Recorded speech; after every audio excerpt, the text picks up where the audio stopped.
नमस्कार।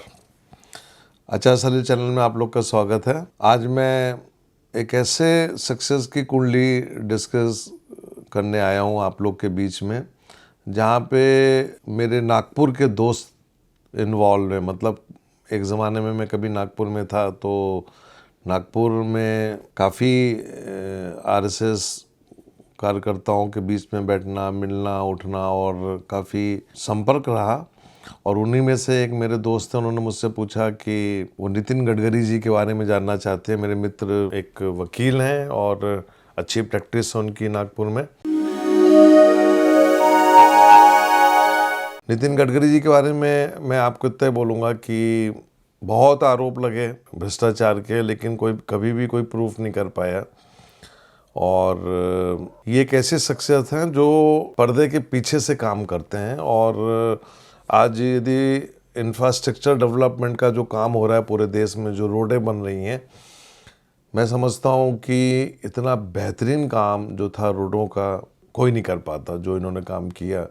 पहले एक दिन में 30 किलोमीटर, इसके बाद फिर किलोमीटर्स बढ़ते गए। और मैं समझता हूँ कि यदि हमारे देश की रोडें यदि अच्छी हो जाएं तो आप समझ के चलिए कि देश में एक तरक्की का एक अलग ही माहौल बन सकता है। क्योंकि इंफ्रास्ट्रक्चर है तो समझिए कि सब कुछ है, आप पहुंच सकते हैं कहीं पे भी। तो गडकरी जी, बल्कि तो इनका नाम तो रोड मास्टर बोलना चाहिए, क्योंकि रोड बनाने में बहुत एक्सपर्ट हैं और फ्लाईओवर्स बनाने में बहुत एक्सपर्ट हैं। इनको फ्लाईओवर्स में बहुत रुचि है। इनका जन्म 27 मई 1957 को हुआ। वृश्चिक लग्न का जन्म है। वृश्चिक लग्न में शनि वक्री है। दूसरा घर खाली, तीसरा घर खाली, चौथा खाली, पांचवा खाली। छठे घर में चंद्रमा, बुध और केतु। सातवें घर में सूर्य और शुक्र। आठवें घर में मंगल। नौवां घर खाली, 10वें घर में गुरु। और 11वां घर खाली, 12वें घर में राहु। राहु की महादशा, मैं समझता हूँ कि लोग कितना भी बोलें कि 12वें घर में राहु बड़ा खराब फल देता है, मैं समझता हूँ कि राहु 12वें घर में अच्छे रिजल्ट भी देता है, लेकिन हाँ, कुछ मान हानि भी करवाता है। और राहु की जो दशा थी उसमें राहु लग्न कुंडली में 12वें घर में और नवांश कुंडली में 8वें घर में बैठा हुआ है, शुक्र की राशि में। इसके बाद जब गुरु की महादशा मिली इनको, तो गुरु जो है वो सिंह का गुरु है 10वें घर में। और नवांश कुंडली में यही गुरु स्वराशि होके तीसरे घर में बैठा हुआ है। और जब हम दशमांश कुंडली में देखते हैं तो यही गुरु जो है आपका सूर्य के साथ में 7वें घर में बैठा हुआ है। लग्न कुंडली में मैं देखूं तो शनि लग्न में है और शनि के पीछे राहु है, और राहु केतु के एक्सेस में सब ग्रह बैठे हुए हैं।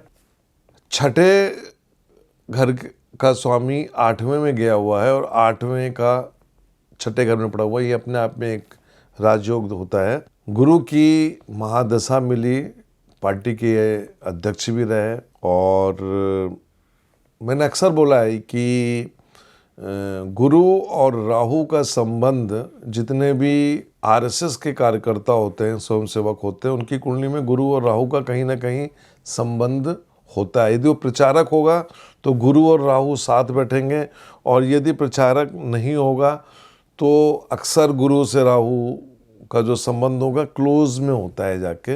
ये मेरा अपना एक रिसर्च रहा है। लेकिन पिछले 7 सालों से, जब से वो मंत्री बने मोदी जी की कैबिनेट में, उन्होंने साइलेंटली काम किया और अपने काम को दिखाया। और ख़ासतौर से मैं समझता हूँ कि देश में लोग इस बात को तो कहते हैं कि भाई रोडें अच्छी बन गई हैं। शनि की महादशा 2026 में शुरू होगी। खैर, तो काफ़ी टाइम है, 2022 से 4 साल के बाद शनि शुरू होगा।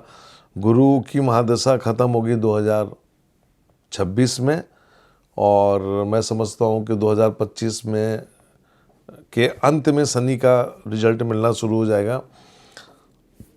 ये शनि का जो रिजल्ट होगा वो मेरे हिसाब से पॉजिटिव होगा, क्योंकि शनि वक्री। मैं इस कुंडली को बहुत बारीकी से जाके जब देखा मैंने, तो इस कुंडली में इसमें कोई दो राय नहीं है कि ये एक बहुत ही पावरफुल कुंडली है। क्या होगा, क्योंकि भारत सरकार में पावरफुल मिनिस्टर है और संघ का भी इनको सपोर्ट रहता है क्योंकि ये बहुत अच्छा काम कर रहे हैं। तो क्या हो सकता है इनके आगे जो हम 2.5-3 साल का जो पीरियड देख रहे हैं उसमें क्या होगा। मेरे हिसाब से अप्रैल मई 2022 के बाद ये कुंडली पावरफुल हो रही है। अब पावरफुल होने का मतलब क्या होगा कि आपको ये सोचना पड़ेगा कि अक्सर जैसे बोलते हैं, मैं बोलता हूँ कि बीजेपी की कुंडली में मुनि योग है, इसलिए अक्सर मैं बोलता हूँ कि यदि बीजेपी को एक लंबे समय तक सत्ता में रहना है भारत में, और सत्ता में खाली रहने का मतलब नहीं है, सत्ता में रह के जो काम उनको करने हैं, खासतौर से जो समाज और देश हित में काम है यदि उनको करना है, तो ये तो आपको मान के चलना पड़ेगा कि आपको कोई मुनि जैसा आदमी ही प्रधानमंत्री के पद में रखना पड़ेगा। हालांकि ये सवाल उतना वाजिब नहीं है क्योंकि मोदी जी का दूसरा टर्न ओवर चल रहा है और मेरी ही प्रेडिक्शन है कि मोदी जी तीसरा चुनाव भी जितवाएंगे, इसलिए मैं उसको ज़्यादा तूल नहीं दूंगा।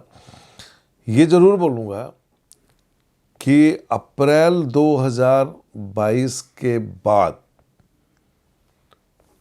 आगे कुछ राजनीतिक घटनाएं ऐसी होंगी कि ये इनकी अहमियत, अभी ये काम कर रहे हैं लेकिन बाद में जब ये एक सक्रिय राजनीति में आएंगे प्रवर से, मेरा ये मानना रहा है कि एक अलग जिम्मेदारी की बात मैं यहाँ पे कहना चाहूँगा कि वो एक नई जिम्मेदारी इनको मिलती है अप्रैल 2022 के बाद, साफ दिख रहा है। क्योंकि 2022 का साल जो होगा वो बड़ा इम्पोर्टेंट है। जुलाई में राष्ट्रपति पद का चुनाव होगा और आगे उपराष्ट्रपति पद का भी आगे चल के चुनाव आएगा, तो नेचुरली ये बड़ी पावरफुल कुर्सियां हैं। हालांकि मैं समझता हूँ कि अभी इनका काम बाकी है, रोडों को लेके अभी देश में काफ़ी काम करना बाकी है। और उम्र के हिसाब से देखो तो अभी 65 साल को ज़्यादा, 64 साल को ज़्यादा उम्र नहीं है। बीजेपी की जो आइडियोलॉजी है उसके हिसाब से अभी इनके पास 10 साल अभी बाकी हैं, तभी देखना है कि आगे क्या होगा। लेकिन मैं अपने फॉलोअर्स को ये बताना चाहता हूँ कि गडकरी जी का टाइम अप्रैल 2022 के बाद काफ़ी बदल रहा है, मतलब कुछ एक नई जिम्मेदारी के साथ वो नज़र आएंगे और मैं भी देखना चाहूँगा कि वो कौन सी जिम्मेदारी होगी, उसकी विवेचना फिर कभी। लेकिन अभी इतना ही कि ये कुंडली 2022 से पावरफुल हो रही है। नमस्कार।